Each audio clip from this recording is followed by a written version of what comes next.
Welcome back. Well, it was a beauty out there today. Temperatures right on mark for the time of the year, starting out in the mid-40s, finishing out in the mid-60s. Our normals of 66 and 47 dropped down to about 62, 63 in the dead of winter. That's mid-January, and those overnight lows get as low as 43. So a little bit of a taste of winter, and we're actually in meteorological winter right now. And we got a couple of cool days ahead, but change on the horizon. So let's take a look at that water vapor imagery and put things in motion over the last 12 hours or so. And we see that subtropical jet stream still feeding clouds and moisture at the highest levels across the Gulf of Mexico. And those high clouds really dulling the sun mainly along and south of the Highway 190 corridor. Farther to the north into central and northern Louisiana, it was a beautiful sunny day. We think those clouds will thin out after later on tonight, and we see a mostly sunny day tomorrow.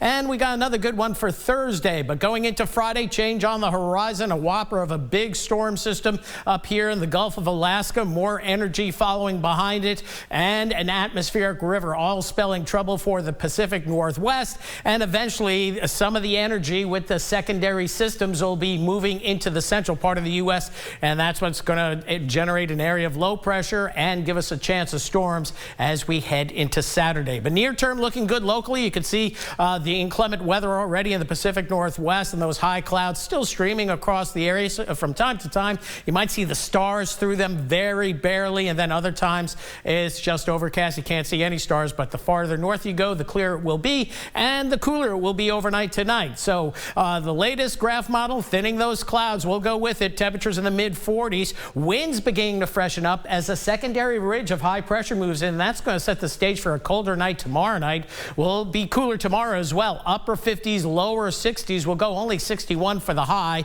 and then going into tomorrow night, we'll see readings dipping down into the 30s. And then as high pressure shuttles off to the east, we get that return flow from the Gulf of Mexico. You know the drill. Another nice one on Thursday, temperatures in the 60s. And then as we head into Friday, we're going to see the clouds increase and maybe a few passing light showers during the course of the day Friday, as this area low pressure will be the one we'll be watching. So let's take a look at that subtropical jet. This is what's creating the cloud cover. It moves off, and here comes that big dip in the jet stream that we showed you on that 3D globe on our augmented reality earlier. And this is the zone where we're going to see rain, storms, and the possibility of severe weather as well, especially back across Texas and into Arkansas and northern Louisiana. Maybe another system queuing up about a week down the road, but we'll have to wait and see on that. So this is the way it's going to look on the surface map as we bring in the Euro model here. There's those passing showers we mentioned perhaps on Friday. We'll go 20-30% there. Then a stormy pattern as we get into